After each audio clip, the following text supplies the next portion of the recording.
Hi there are different ways of looking at health, and one of those perspectives is Smith's models of health, which is the topic for this video. A.R. Smith in 1981 proposed that the different views of health can be organized into four distinct models. These are the clinical, role performance, adaptive, and eudaimonistic models. First, the clinical model. This is also known as the medical model. Medical, so the focus is curative. Therefore, health is seen as the absence of disease or injury. Walang disease, walang injury, walang gagamutin, so healthy yung tao. The clinical model also says that the opposite of health is disease or injury. So in that case, meron ng kailangang gamutin kasi meron ng sakit o meron ng injury yung tao. In the role performance model, health is the ability to fulfill social roles, that is to perform work. Ano ba yung work dito? Hindi yan naka-refer lang sa occupation. Okay, kasama ang occupation yan, pero may mga iba pang kasama. Kasama dito lahat ng mga tasks na associated with the fulfillment of your roles. For example, ikaw ay isang estudyante pero ikaw ay meron pang ibang role. Anak ka, kapatid ka, kaibigan ka, member ka ng church, etc. So, lahat itong mga roles na to ay merong kaukulang mga tasks na kailangan gawin. So, kung ikaw ay may sakit, such as may lagnat ka, so based doon sa clinical model, hindi ka healthy, di ba? Pero kung kahit may lagnat ka, nagagawa mo ang iyong mga tasks related to these roles, then you are considered healthy under the role performance model. For example, dalawa lang kayo ng kapatid mo na nag-i-stay dito sa city, tapos yung rest of the family ay nandoon sa probinsya. Kasi dalawa kayo nag-aaral dito. May lagnat ka, pero yung kapatid mo ay may lagnat din at mas grabe ang kanyang nararamdaman kesa sa nararamdaman mo. Mas grabe yung situation niya. At dahil dito, ikaw ang nag-aalaga sa kanya. So, ginagawa mo ang iyong role as a sibling, kaya kahit ikaw ay may lagnat, considered na healthy ka under the role performance model.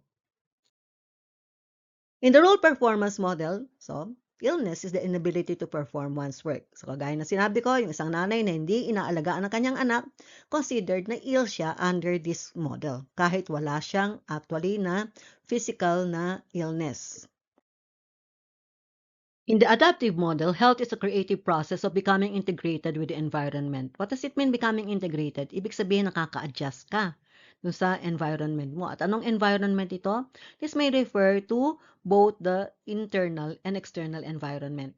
For example, sa internal environment, yung isang matanda, dati ay napakalakas niya, pero dahil matanda na siya, napapansin niya, nag-diminish na ang kanyang strength. Kailangan ay nag-a-adjust siya dito.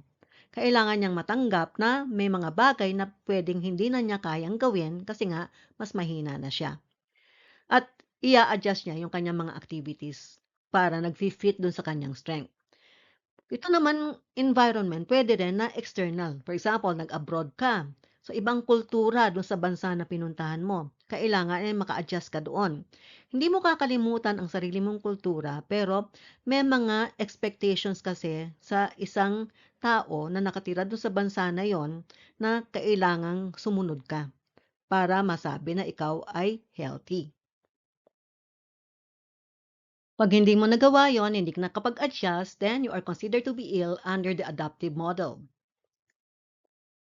Sa eudaimonistic model naman, health is the ability to achieve self-fulfillment and self-actualization. Ano bang self-fulfillment? Ibig sabihin, meron ka mga personal goals at nami-meet mo yan to your own satisfaction. Ang self-actualization naman, ibig sabihin ito, nare-realize mo ang iyong potentials. Lahat tayo ay pinanganak na meron mga potentials, pero unfortunately, hindi lahat ng potentials natin ay nare-realize o na-actualize natin. Marami tayo, for example, na talent na hindi natin nade-develop. So, ibig sabihin, kulang ang self-actualization mo. And it's also living a life with a sense of meaning, 'di ba? Ano ang sinasabi, bakit ka gumigising sa umaga? What makes you want to get up in the morning? This is your purpose in life. Meron kang gustong magawa sa iyong buhay, itong nagbibigay ng meaning sa iyong buhay. Pwedeng ito ay relationship, pwedeng ito ay work, pwedeng ito ay isang advocacy, whatever it is what makes you look forward to getting up in the morning because this is something that you want to do. In the eudaimonistic model, illness is the inability to achieve self-fulfillment and self-actualization. So unfortunately, maraming ang mga tao na walang meaning ang kanilang buhay. Parang nagdidrift lang sila na parang mga dry na leaves na hinihipan ng hangin at kung saan na lang mapunta. Hindi nila nare-realize ang kanilang potentials at hindi sila nakakakuha ng satisfaction dun sa kanilang mga ginagawa sa buhay. Yan ay considered na illness under this model. The four models are not mutually exclusive. So, hindi ito hiwa-hiwalay. You don't look at it from a fragmented point of view. Instead, there's an inclusive progression among them. For example, ang pinakamababa, ang pinaka-limited na model ng health is a clinical model. Kasi ang sinasabi doon, di ba, basta wala kang sakit, edi healthy ka.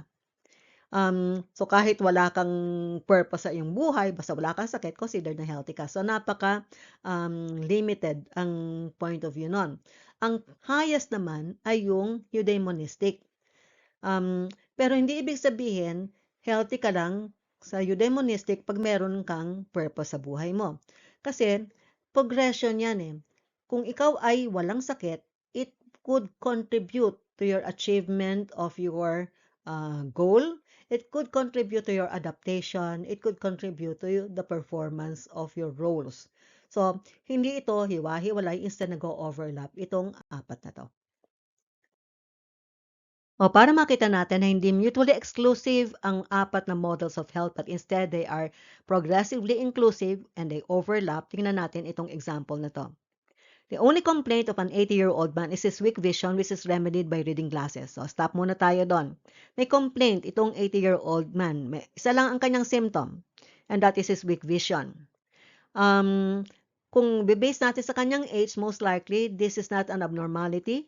This is just a normal change brought about by the aging process. Most likely, this is presbyopia. Sa mga tumatanda, nahihirapan ng makakita ng malinaw pag malapit yung object.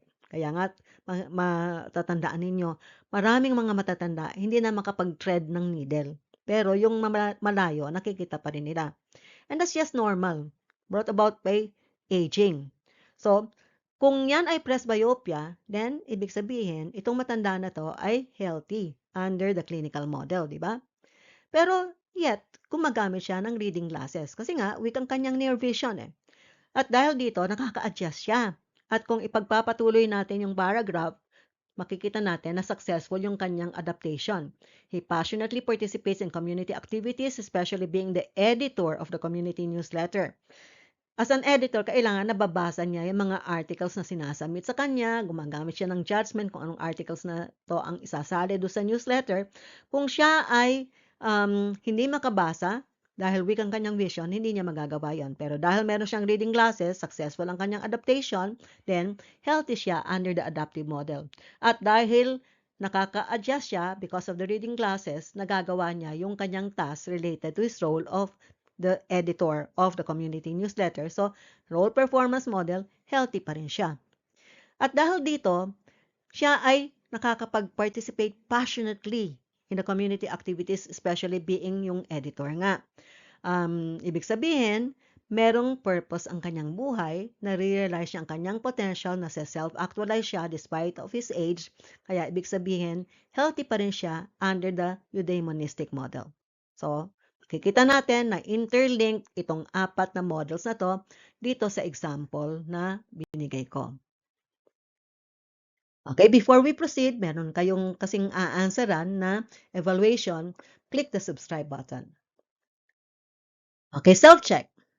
How much do you know about the Smith's models? So, tingnan natin kung ano ang inyong natutuhan. Sasagutin ninyo itong mga items na to. Simple recall muna. Identify the model described in the item. So, I'll just read this.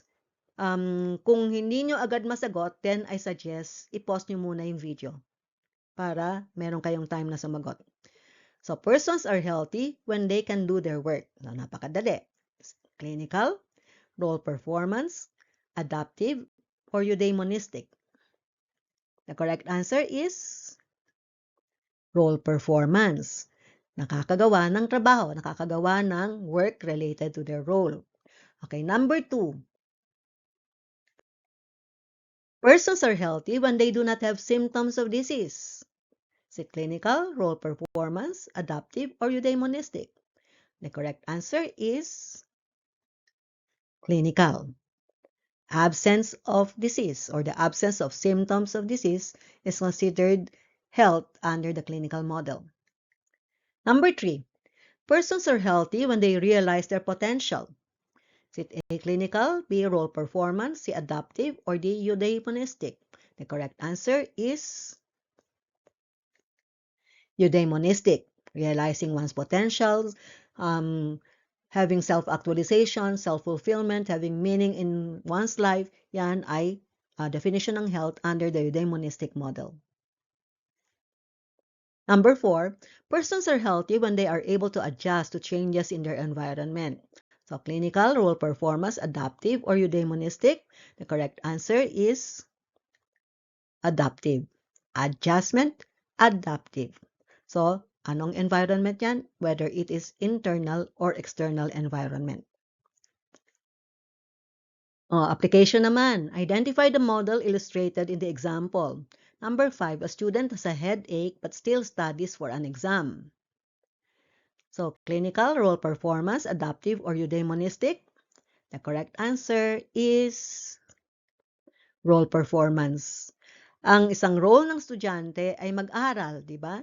So, kahit may headache siya, hindi siya healthy under the clinical model, nakakapag-aral pa rin siya. So, nagagawa niya yung kanyang task related to his or her role as a student. Number 6, a 60-year-old woman graduates from senior high. Clinical, role performance, adaptive, or eudaimonistic?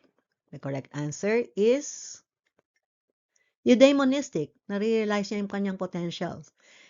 Imaginin mo, 60 years old na, pero nagsikap pa para makagraduate ng senior high.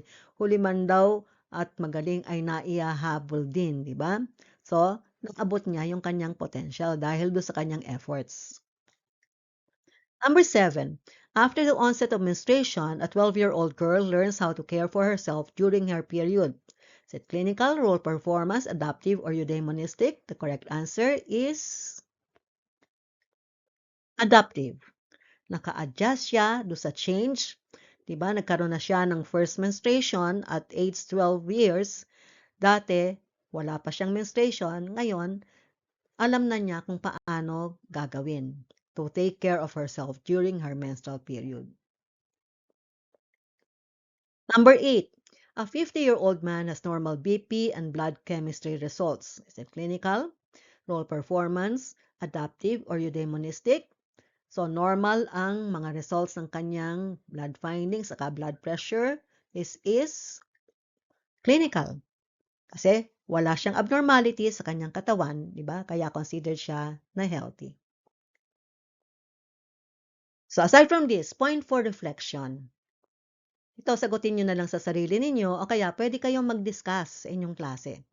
In a scale of 0 to 10, with 0 indicating the lowest possible level and 10 representing the maximum level that you can possibly achieve, how do you rate your own health from the point of view of the following models? Clinical, role performance, adaptive, and eudaimonistic. It's important for you to know how healthy you are, even just from your own perspective, kasi kung ikaw ay mag-aalaga ng pasyente, kailangan yung health nagsisimula sa iyo. Paano ka naman mag-aalaga kung ikaw ay may sakit? Pag sinabi nating may sakit, whether it is from the clinical, role performance, adaptive, or eudaimonistic model.